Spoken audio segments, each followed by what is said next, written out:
SBL interview. You're watching an SBL interview. Alright, so obviously the SBL just started. So yes, it did.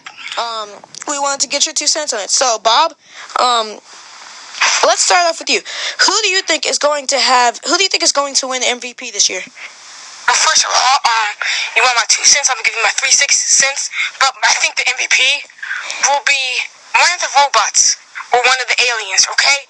I just think there's something about them. It's almost like they're not even human. They're just that good. Okay, but you gotta pick one. Which one do you pick? I like the guy. Dante Dudley. Yes, him. I think he's just gonna be the MVP. Yes. All right, thank you, Bob. All right, let's go to Lenny Walker now. Lenny Walker, his voice isn't as weird. So, Lenny, who do you think is going to get the MVP this year? So, I think the MVP of the league will be, Dante Dudley might win it. Samuel Carter might win it. But I think I'm more have to go with my man, Samuel Carter. Because he's just a beast. And he just beast the beast. So, he's the beast of the beast. So, I think he's really the beast of the beast. We kidding. Okay, guys, there's a lot of great rookies here. But who do you guys think is going to win Rookie of the Year? I got Dante Dudley winning it. Well, I agree with you. Because Dante Dudley, he could be the MVP. But since I picked Samuel Carter for the MVP, I got to pick Samuel Carter for the Rookie of the Year. Because Samuel Carter, a rookie. All right, what about you, Bob?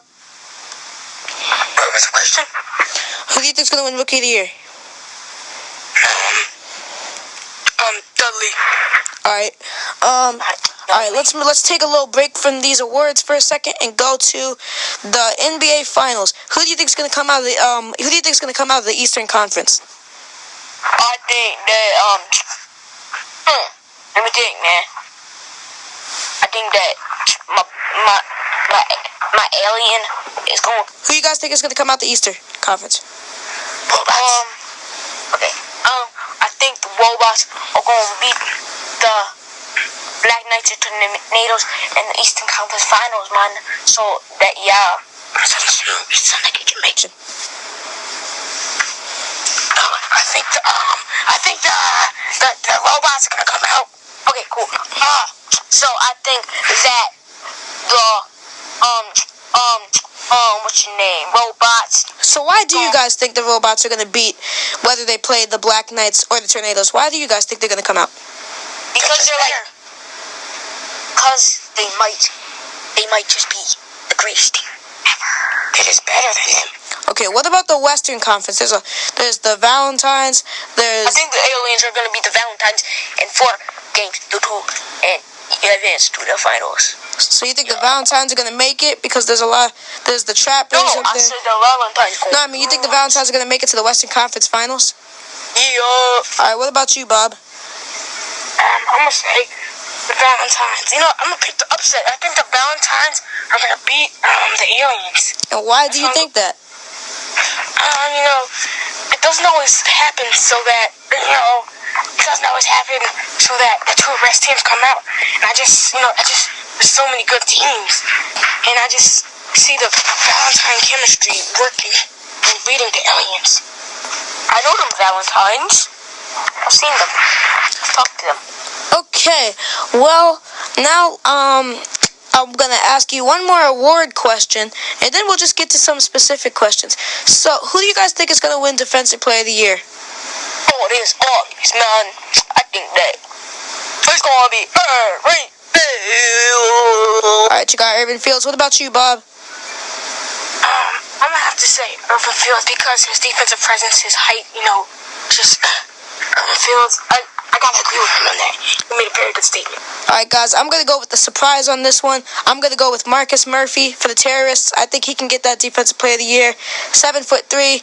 He's a beast. Alright. I see you going with that, but I still think it's going to be Irving Fields. Yeah. I totally get you. Alright, now let's go to some specific things. There's been a great rivalry in the preseason. Trappers versus Terrorists. Who do you think is better? I'm going to start with you, Bob. Who do you think is better, Trappers or Terrorists? Oh, man, you got me with a hard question here.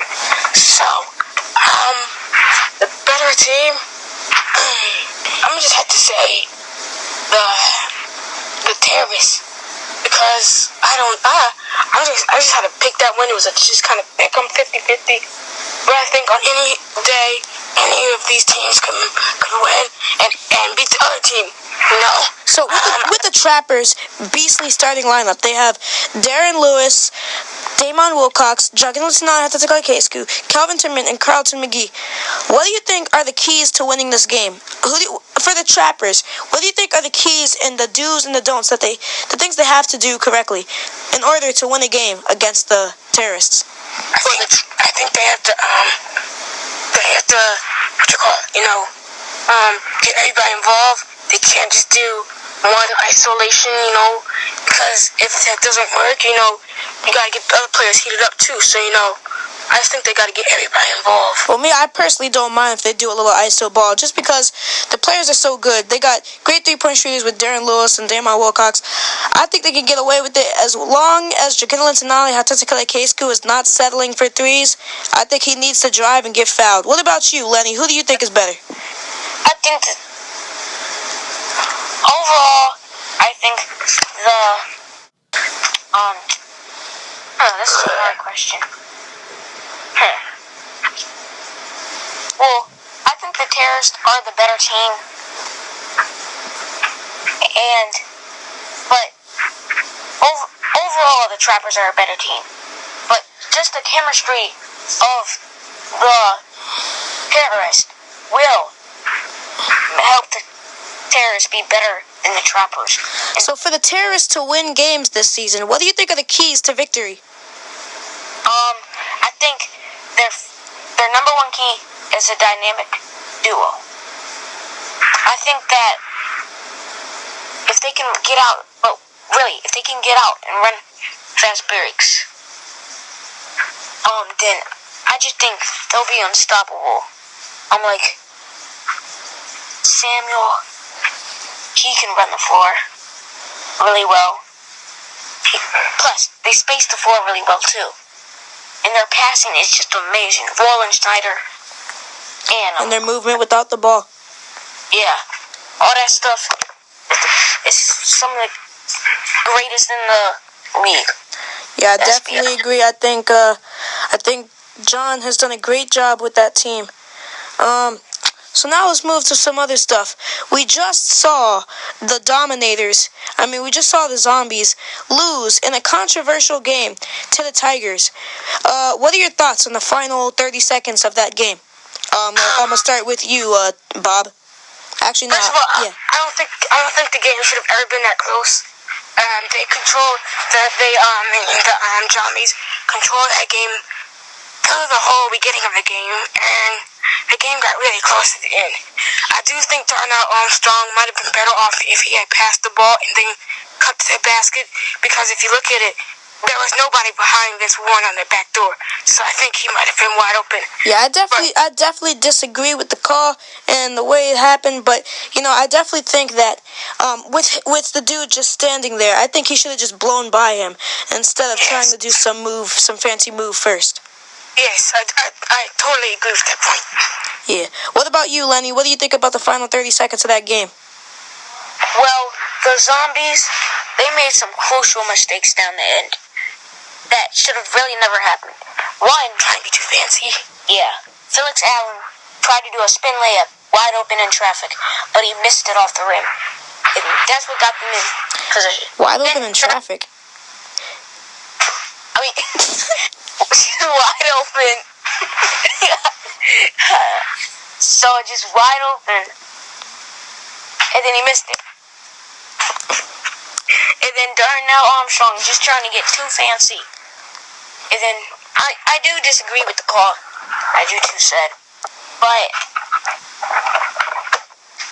they would have been better off passing the ball to someone like Felix Allen or Lester Quinn. Well, keep in mind, I don't disagree with Lester Quinn, but Felix, he was tired and he had been having a terrible game. I don't think they should have passed the feeling. Thank you guys for listening to this. We'll be right back after commercial.